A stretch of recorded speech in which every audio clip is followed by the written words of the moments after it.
Hi,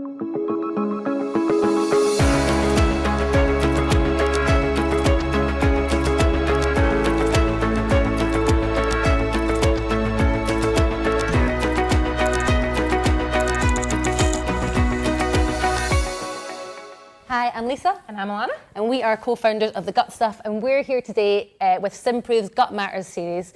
Probably a bit first about why we got into gut health, because it was a very random route.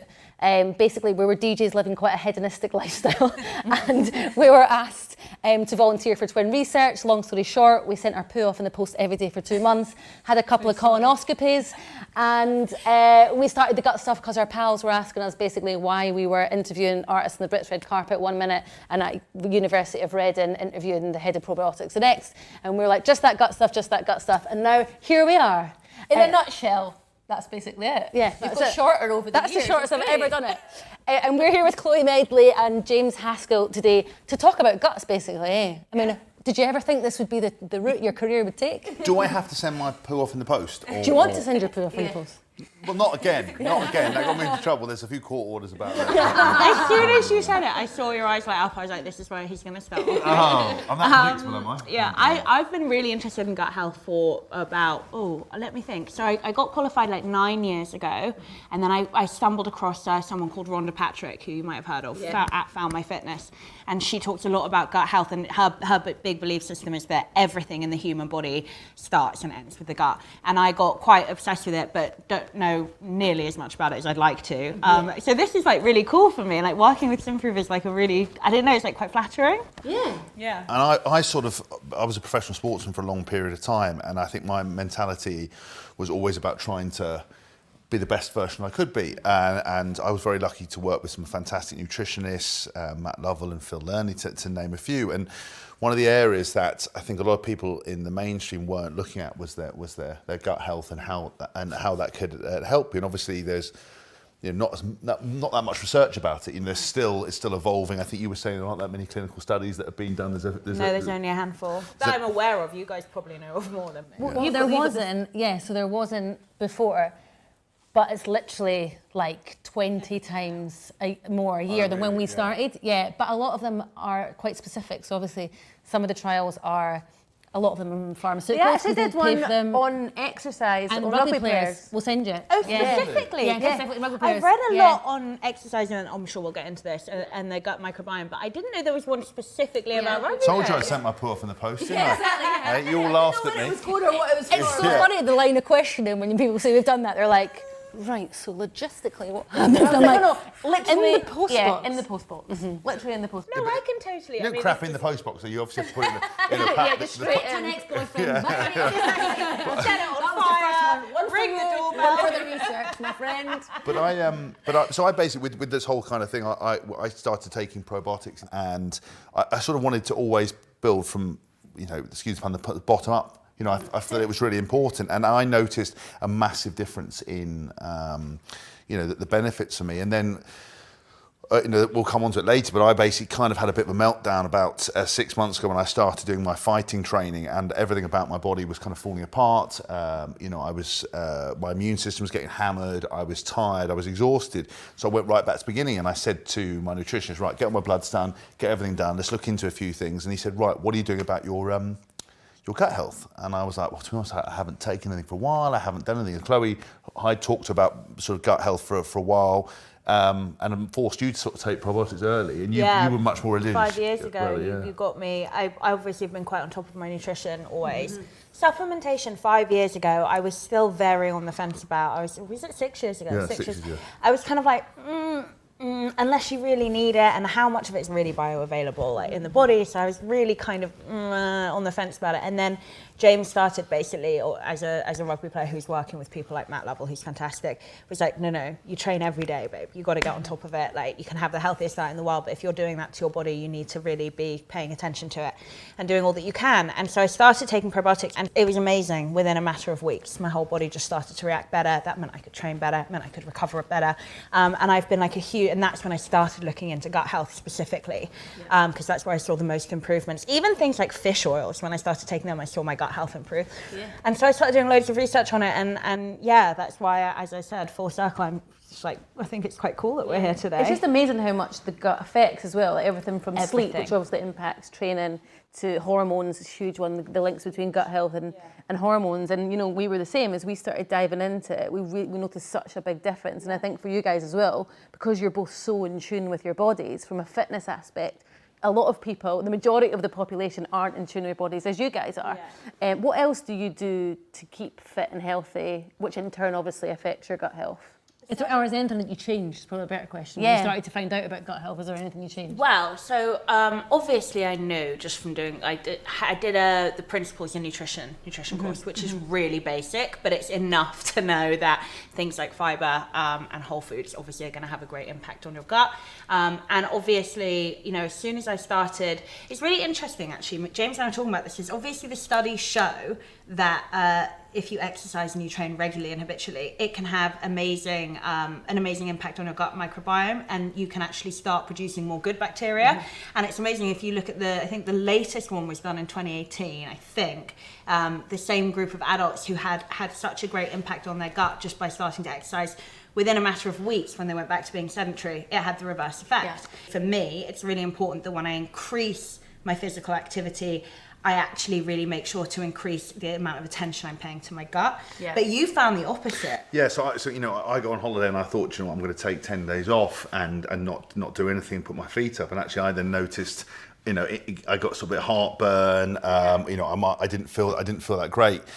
But when I did one session, I went back and did a hard training session, all those kind of symptoms diminished a little bit, which obviously I think is what kind of the science says in that respect. But you know, it's weird because obviously it shows that if you train, there is some improvement in correct bacteria. But then when you stop, it stops and disappears as well, which is quite interesting. So, but I've always thought as well with the gut stuff. So I remember even at school that we were doing a study, and I think it was either in geography about people and populations and diets and everything else, or biology, wherever it was. And essentially it was like less developed areas of, say, the UK have a higher rate of constipation because they eat things like lots of pastry, suet, put all these kind of bits and pieces. So even when I was at school, it was a very interesting thing that the link between vegetables and proper fibre being so important for your gut health and being able to go to the bathroom properly. I love that you got that specific at school, and in this part of the UK, they're constipated. It was like in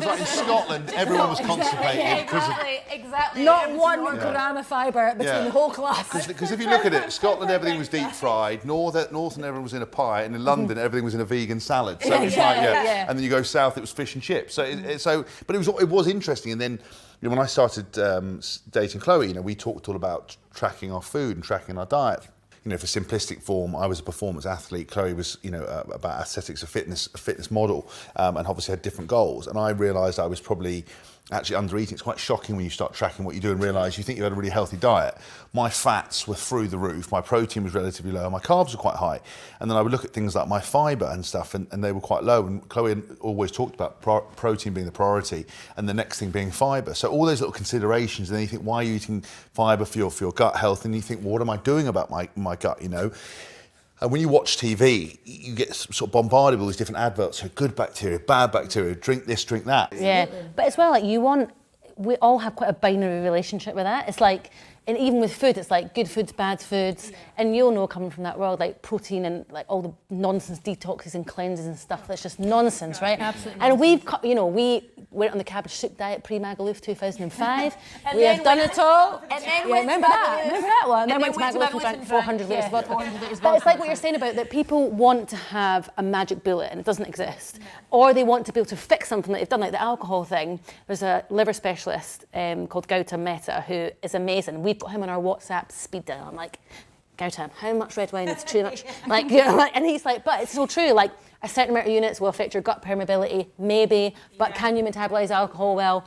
Great, good for you. Yeah. And you can that personalised advice. Yeah, personalised. Do you know what I mean? Lisa probably metabolizes it entirely different than I do. And I've got the same DNA. You don't metabolize it very well, it makes you angry. So. But this is the thing, like subjectivity is a huge thing that's overlooked in our industry. And of course, so I coach at the moment, I've got 800 online clients. And amazing. Yeah, but for a long time I didn't do it when I could have been doing it because my professional pride was kind of getting in the way of like, But what about subjectivity? We're all completely different. But it turns out it is doable to basically have that client attention and give them kind of general exercise plans and training, nutrition advice. But yeah, it's really interesting. So I had all my bloods done recently with Matt Lovell, and it turned out that I had really low levels of manganese. And I was like, what does that mean? Like, what do I even need to eat? And he was like, red wine, clams, like named a few things. And I was like, love clams, love red wine, I'm on it. But it's so true. He was like, but don't get it twisted. You can have a glass of wine. It doesn't mean hit the bar all night long. He was like, you have a glass of red, it will have a positive impact. The second that you go overboard and you have a bottle of red, you're going to basically toxins will enter your body, and you're going to have the exact reverse effect that you don't want. So it is a really fine balancing act, which it's very reflective of gut health as it is. But it's funny when you say, you know, about how everybody wants kind of like a magic answer now, or like a quick fix or whatever, you know, and I feel like, you know, the term clean eating is now like so looked down on in our community. It's like there's no good foods and bad foods. It's all about calories and macros, and it's like, well, it's true, but actually, you know, things are, your diet should go beyond just how you look, which is where macros and calories come in. And you should actually be a bit health-minded. As much as I can stand there and be like, calories and macros, it's also true to say, actually, like eating clean, having a good diet is really important for your health. It's like as well, like, you know, you're not just talking to the London people in an echo chamber. You're talking to, you know, Barry and Bolton. The biggest win for him is not having Space Raiders and bright yellow food, right? If he stops doing that, brilliant. Does he give a shit about macros? Probably not. Or only has it, you know, 3 times a week instead of 7 days a week. Do you know what I mean? It's simple swaps, rather. I think we all have grown up, you know, you guys are the same age as us, with behaviour and diet seeming like something that you've got to completely change, an extreme version. And that's not what it is, and that's what we love about gut health. It's about adding things in, not restricting them. So you've got to accept at some point, okay, what can I do? What changes can I make? And where do I actually have to? Yeah, and it's just giving people like empower, like you guys did, you know, finding the facts about gut health. Because I think, and then it's like with your online clients, then if you empower people with the facts, people will make their own decisions to adapt to their bodies. But I think for me as well, it's down to education and just an understanding. So a lot of people digest their no pun diet. intended. Yeah, sorry. Well done. You're welcome. But a lot of people, you know, get their information via mainstream media. And Chloe and I did a talk actually, and it was in Dubai, but the same kind of principle applies. We were sitting there and we did a talk. We asked questions, you know, and people went, "Oh, what do you think about fasting?" Right? And obviously, you know, that has a lot of benefits. What do you think about this? What do you think about keto? And I said, okay, could you tell me what like a protein source is? And a couple of people said, chicken. I said, right, can you tell me what like a fat? People couldn't identify a basic fat, carbohydrate and protein source, and couldn't tell you the benefits of it, yet they want to play around with it. They want to exclude it. Fibre in the sports world, right? So the amount of talks we do, and we always do it with like a dietitian, a nutritionist and a GP usually, because so you get a balanced view. The amount of hands go up, these guys like, hey, I mean, I've not pooped for 6 weeks, blah, blah. I'm like, are you having food? Or fibre?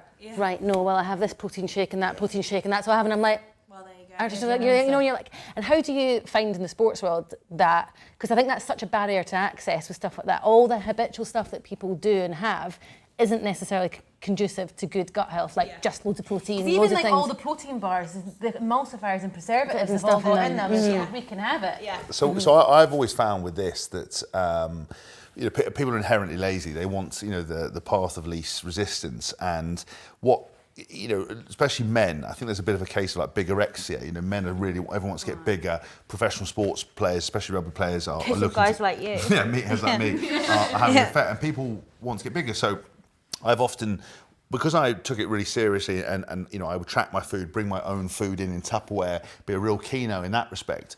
Hopefully, I had an influence on the younger players to actually to see that it was food first, because you know, I when I was younger, I made the mistake of picking up Men's Health magazine, reading, you know, taking the supplements. So I was having protein shakes here, protein shakes there, and avoiding food, thinking that protein shakes and creatine were like some magic steroid that were going to make me. Yeah, I know. It used to make boys very angry. Yeah. That's what they used to say. That's why you're angry. Yeah, that's what they'd go, oh. No, just dating you. Old white wine ladder over here. Wait, what are you, white wine witch? White wine I feel like I'm at like a mother's coffee morning here with like, you know. Yeah. Sorry, So, continue. that's all right. Carry on. Don't worry. I don't need to be here. It's absolutely fine. No, but I, you know, so the lads would try and do that. But in the rugby world, again, it would surprise you how the lack of nutritional understanding is there. Yeah. But there has been a U-turn of where players now realise that sipping a protein shake, you know, as an adjunct to your diet and topping it protein levels is fine. But everything has to start with food. Everything has to start with the correct calories and also what your plate composition looks like. And that's what I teach any young player is that look down at your plate like a pie chart and go, what's my first priority? Protein. Well, if you look down and like you said, your mate with the Monster Munch and the thing, where's your protein source there? Well, I haven't got one. Well, that's your first mistake. Where's your fibre coming from? Well, I haven't got any, and all that kind of balance. I always try to break every area of my life up into little sections. And I think if I could be 1% better in each one of those, I'm 10% better than I was yesterday. And that might be, do you know what? I remember to take my probiotics today. I maybe took my fish oils. Oh, actually, I went and got my bloods done. I decided to sleep in. I did my mobility. Suddenly, you're chipping away instead of going, which what most people do is they throw everything out of their house, throw everything out of their cupboards and go, I'm starting a new regime. I'm going to start running. They go running around the block. They realise running's boring. They try to eat really healthy. They're like, oh, this tastes like rubbery crap. And then they give up. For me, like you said, it's not going mad, it's just chipping away a little bit. Simple swap. And it's like we went, when we first did the Gut Stuff series, we went to go and see a geneticist and she was saying what we eat affects our grandkids and your fertility and everything. I just think if you can't take accountability for yourself or your self-destruct button all the time, Some of the things I've had in my mouth, right? Anyway, But I think as well, I think just knowing like the simple facts of 90 to 95% of your serotonin, your happy hormone, is produced in your gut. yeah. Just that It's little. like, I mean that is so it's so good though that you shout that out because so many people don't realise that. And so I find that really, really interesting that a lot of the lifestyle choices that we make now can affect us can affect our families down the line. Yeah, and I think we don't realise that the amount of people we get on the Gut Stuff that are taking all the laxatives in the world, all stuff like that. And I just think, what do you think the answer is? And we're probably not going to get there today. It might take a bottle of wine or 7. About how we start to get that next generation thinking. So yeah, I mean, I just try and tell them to have some common sense. I think people don't trust themselves as well when most of the time people know the answer. Absolutely. People already know. Yeah. Like, they know one meal isn't going to make them fat. They know that 1 week of dieting isn't going to give them their dream body. But it's so funny how many of my clients will do one or the other and then be like, oh my God, and have a complete meltdown. It's like, you already know, babe. Come on, be commonsensical about it. And then I just try and let them implement it in their own way because I think when you get very dogmatic about ways to implement basically science, people realise that they're never going to be able to get there and they throw in the towel straight away. But if you give them that kind of playing field, they can do it. And it causes more stress, I think. Way more, I think, Again, and then that back to sort your of gut-brain connection is Yeah. real. And I think one of the positives of lockdown has been, we weren't seeing anyone. There's no aesthetics involved. We were all kicking about with no makeup on, with our trackies on. No one else was seeing us. I know, it's amazing. But we started to look inside in more ways than one in our heads. What actually makes me happy? What's my purpose? What makes me feel good? And I think, if anything, that's been a positive lockdown. Did you guys find that as well? Were you still training as much, or? Yeah, I was training more because I had to trial all my client workouts. So I was doing like 2 sessions a day, which is why actually I was in a calorie deficit at the beginning and I came out of it. So it's like, I have to have some joy in this period of my life.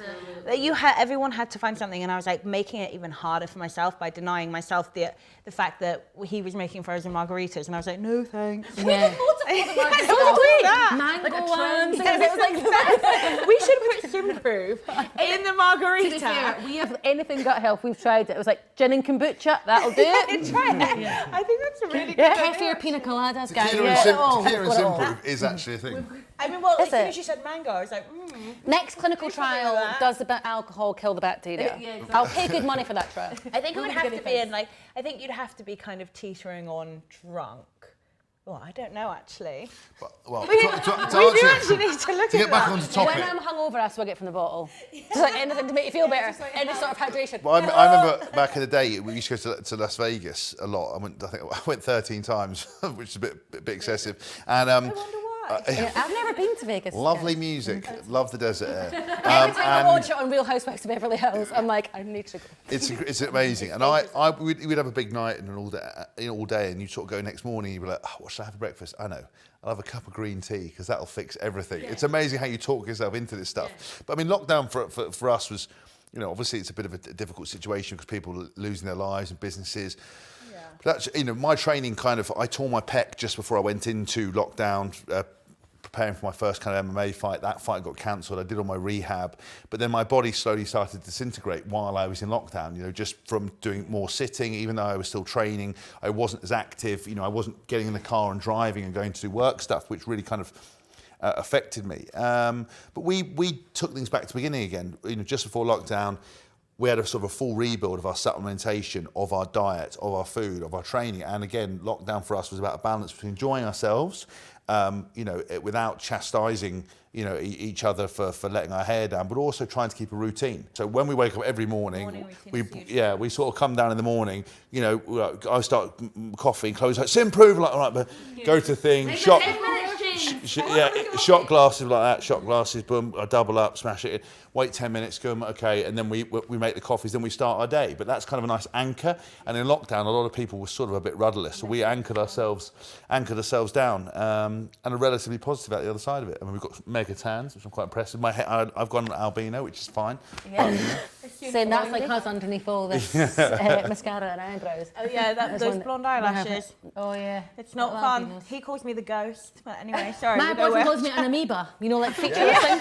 That's a new one for you. Yeah. It's like, Lisa, it's like, wait, you've lost your features. Where are they going? Like, or a funny one Swedish boy. Well, yeah, either one. Well, depends what night of the week is. Yeah. With the with Chloe and the with, you know, losing her eyebrows, I get into her about that, and Chloe will come up to me and she'll go, James. I'm like, what, Chloe? She goes, I don't mean to alarm you. And I'll be like, what? She goes, I think someone stole your bum. And I'm like, what do you mean? She goes, you've got back bum. You know, yeah, I've got a back that just goes into my ankles. It's just back into legs. I'm like, where is your bum? Rugby players are meant to have good bums, but this one skipped you. But I'm not getting a fake bum, because that's another thing we'll have to talk about that nobody wants. Listen, guys, we started on bums and we're ending on bums. It's perfect.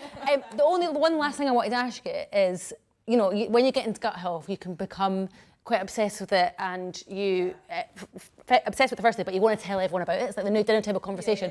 What's your route into gut health when you say to people you need to look after your gut health because? So I would say it plays such an important part in terms of your health, your immune system, you know, even your skin, you know, things like spots, acne, all that kind of stuff. And I always say to them, look, you know, are you training? They're like, yes. Are you taking care of your gut? What do you mean? Well, you know, are you looking at probiotics? Are you looking at adding things into your diet that are going to help you? That's where I sort of go in there, because I think it's the foundation, and you know, the expression we said at the start, starting from the bottom and working up. I'm lucky in that, obviously, because I work in the physique side of the body, and that's why my clients come to me. I'm really lucky that I can just say, look, guys, if you want consistent kind of physique results in the mirror, if you want consistent results on the scale, and we all know how people feel about the weighing scales, and I get my clients to weigh in every day so they can see how erratic and mental they are on a good day. But if you want more consistency on the scales, if you want more consistency in your progress pictures, if you want to be able to go to the gym and feel like you can smash a workout and not feel a bit, you know, bloated, heavy, full, a bit like crap, basically. And if you want to recover well and have a very good judgment of your inflammation and how you're looking, you need to get on top of your gut health, because all of this, the consistency that you can get there with your diet and really all supplementation, but especially probiotics, is going to be reflected in the mirror, on the scales, when you train. And it's a really important thing to do. And I think it's really interesting, actually, now that when I first started, people kind of were very take it or leave it with supplement advice. Mm-hmm. Now, one of the first questions that when I take on a new client base will ask me is, what supplements do I need to get in there? I'm lucky in that my audience really want, you know, it's very surface what I do. They want to look their best, and getting on top of your gut is going to help you look your best, you know? Yeah. Well, thank you for coming to chat to us today, guys. We'll talk to anyone about gut health, and alcohol, so it's been perfect. Meeting of minds. This was perfect.